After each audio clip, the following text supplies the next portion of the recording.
Back when Audi was really Audi. But what do I mean by that? Well, this is a car that comes from a generation where Audi were really different compared to the likes of Volkswagen and Skoda when it comes to their quality. Everything was softer, the leather was nicer. There was a huge difference between this and a Volkswagen Passat. Nowadays, I'm afraid to say it, there's not a huge difference, to be honest. The one we've got today is actually quite a rare car. So this is the 2016 B8.5 facelifted 3-litre diesel Quattro Black Edition A5 5-door. We have 245 horsepower and 580 newton meters of torque, and that torque figure comes in at just 1750 RPM. So I suppose before we do the rest of the town driving, we should probably do a 30 to 70 sprint. Let's see what this Audi can muster.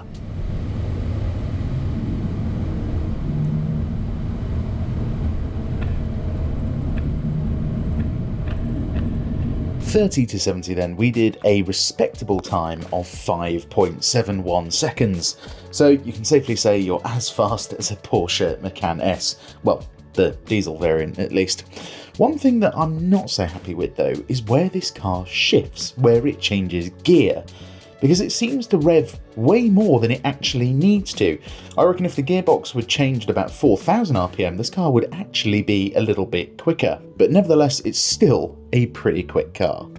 Like, even the sound deadening of this older A5 just feels so luxurious. It feels so quiet in here. In fact, we are actually going to test just how quiet this car is later with a proper decibel reader. Talking about the decibel reader though, I measured the Bang & Olufsen sound system in this thing because this comes from an era where the B&O badge actually meant something as well. Unless you're going for the super expensive B&O system in the RSQ8 or the Audi S8 and A8 these days, do you know what? I don't think you're getting a very good sound system because I've heard the system in the newer A5. It's just not as good, and even in the B9 Audi A5 and S5 and RS5, the system never really sounded that loud. This one though, different kettle of fish. Over 120 decibels we did. That wasn't at the speaker either, that was just holding the sound meter near the steering wheel. And the thing is, the bass is just epic in this thing as well. So loud. Anyway, in terms of parking this thing, this is where you do see the age of this car. We do have parking sensors all around, which still work nicely, but yes, the reverse camera, on the other hand, is it's showing its age. Let me put it like that. It's still got lines telling you where you're going to go though. And you know what? One positive I will give it is its refresh rate. It is a very fast refresh rate display. It's definitely at least 60 Hertz, so it never lags or anything, which is nice. And at night, it kind of works all right. Now then, being the 5-door version of the A5, we have slightly shorter doors, so getting to the first notch is nice and easy. And obviously you've got those lovely frameless windows. So living in this thing in London is actually pretty easy, to be honest. Something like the Audi A7, yes, you've got a tiny bit more room inside, especially for rear passengers, but there is a trade-off with size. You do struggle to get into a lot of London-sized car parking spaces. And one thing I love about the A5 is that it can do both, because you can sit in town and you can do the motorway commute. Now then, coming out of junctions, give it full throttle. We've got Quattro, and as I said, nearly 600 newton meters of torque. Certainly feels like it. You absolutely ping off the line, which yeah, is very nice. You're never going to miss a gap in traffic in this thing.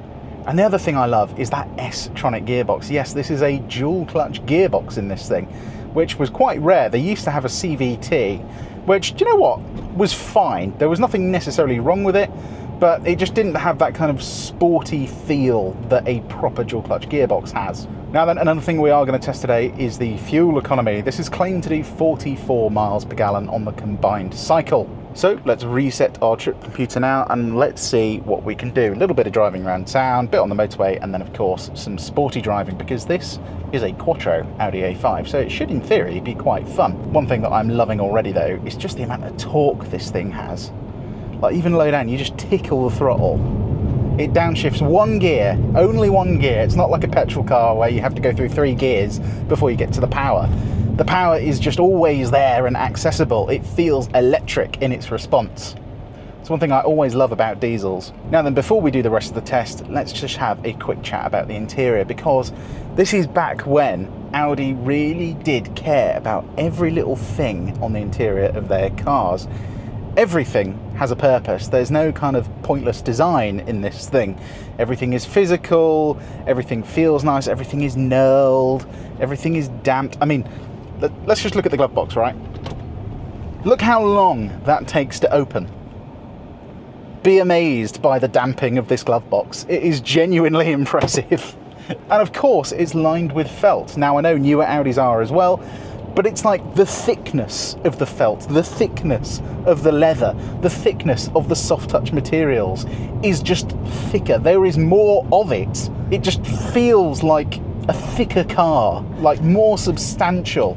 So it's got a fantastic interior, especially for a 9-year-old car. It's still got all the mod cons as well, like Bluetooth, audio, your parking sensors, reverse camera. It even has park assist, which, to be honest, if you need to use that, shouldn't really be driving, I don't think, but it's a cool feature to show off to your mates. And as well as analog dials, we still have the digital speedo readout, which is always a nice thing to have. Anyway, let's get on the motorway and see what MPG this thing does and see how noisy this thing is inside. Now that's going to be an interesting test, because we have tested a newer Audi Q5, and that was one of our quietest cars on the test. I haven't tested a new A5 yet, but my prediction is that that would do about 71 decibels, because an Audi A3 will do 71.5. So as long as this does less than 71.5, I think we're golden. Right, coming onto the motorway just in regular drive, if I just plant my foot, dual clutch gearbox downshifts, and yeah, as you can see, you pick up speed incredibly quickly. It's a surprisingly fast car, this, actually. And yeah, once you're on the motorway, cruise control on, 70 miles an hour, and it's so quiet, almost eerily quiet in this thing. The silence is deafening. And this is where you just go like, this is just better than a newer Audi. I've been in so many new Audis lately, and they do just kind of feel like they're not quite as good as they used to be. They're not quite as quiet. There's always like a little rattle going on. This car, 10 years old basically, 0 rattles in this thing, none. And it's that level of quality that I'm just not seeing in newer cars. And it's not just an Audi problem, it's the same across all the German brands. I'm just not seeing the quality that they used to have. The only thing I suppose they do better is steering.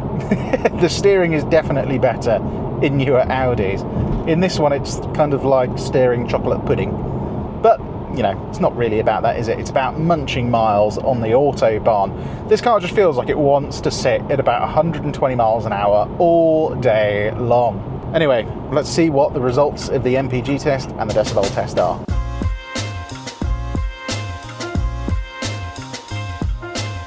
Okay, so there's good news and there's not so good news. Let's do the not so good news first.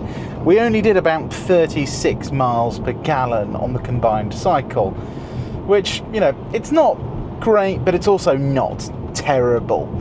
Thing is, being a diesel, I would expect it to do a little bit more than that. The equivalent BMW 430d with the same amount of power did do quite a bit more MPG than this. It was well into the 40s by the time I had finished this run, and we had a pretty clear run today.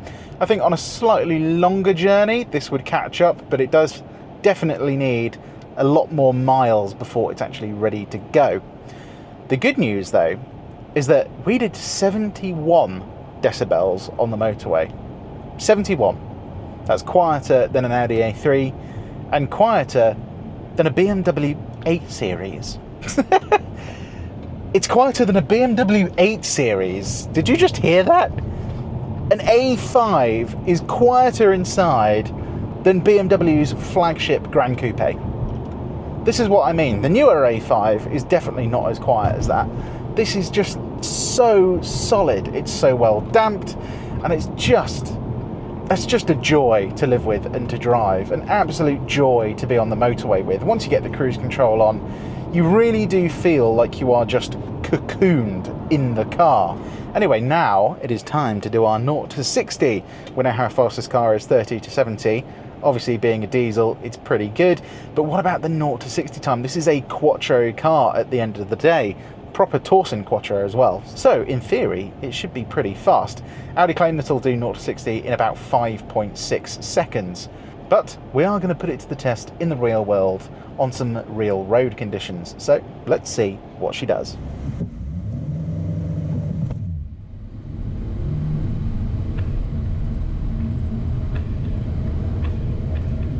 Zero to 60 then, we did 5.96 seconds, which is actually a little bit slower than Audi claims. And I think one reason for that is because we actually had a bit of wheel spin. I think on a properly grippy surface this would actually do at least 5.6, but we seem to have a little bit of a jerky start to the run.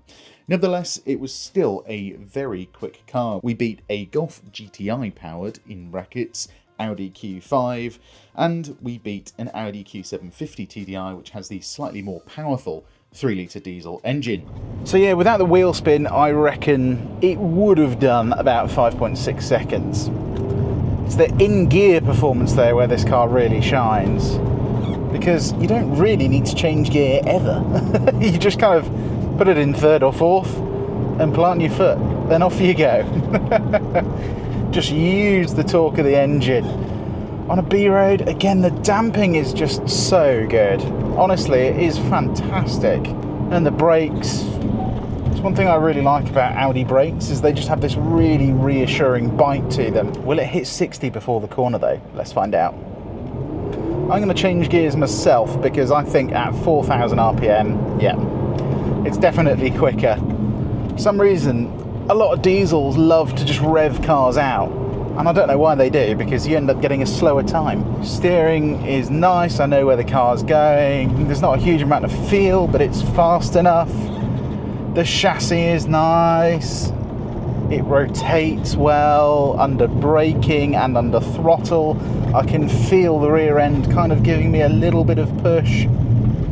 It's very confidence inspiring, and it just gets better when the road is wet.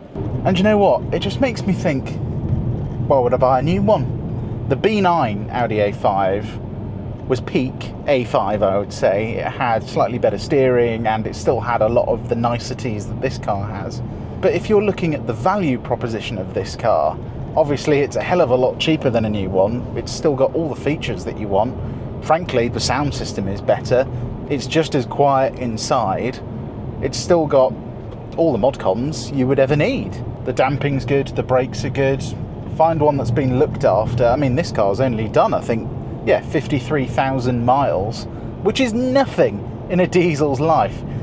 If you look after a car like this, it'll happily do 250k before you're getting any actual problems, things like timing chains. And then you come to the actual size and looks of the thing. I think it looks better than the newer car. The newer car just looks newer. It doesn't look better, in my opinion. It's got a bit of Ford Mondeo going on about it. Whereas this, it looks muscular. It looks masculine, and that's what you want from your A5. You want a masculine looking car. So yeah, I just really don't see why you would buy the newer car. Everything works in this. You don't have to turn off speed warnings or lane assist. Everything, you know, you just get in, put the key in, put it in drive and go.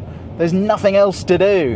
What an absolute machine. I mean, a rating out of 10, I'm going to give this car a 9. I think Audi absolutely nailed it with this car in terms of design, features, quality, reliability, and overall functionality. It just absolutely hits the nail on the head. So let me know in the comments whether you would rather spend more money and get the newer Audi A5, or whether you'd save money and just get something like this. Anyway, as always, I hope you enjoy content like this. If you did, please give us a like, and why not subscribe, as not only can you see more content like this, you can see everything we have for sale, which includes this lovely black edition 3-litre diesel quattro Audi A5. Links will be down in the description below, and if you don't want to have a look at an Audi, if you want to look at a BMW, Mercedes, Lexus, whatever, there'll be a generic link to our website as well where you can check that out. I'll put some more videos here. If you want to subscribe to the channel, please click over there. If you want to watch another video, please click over there. Anyway, my name has been Tom, and I will see you guys on the next one. Cheers.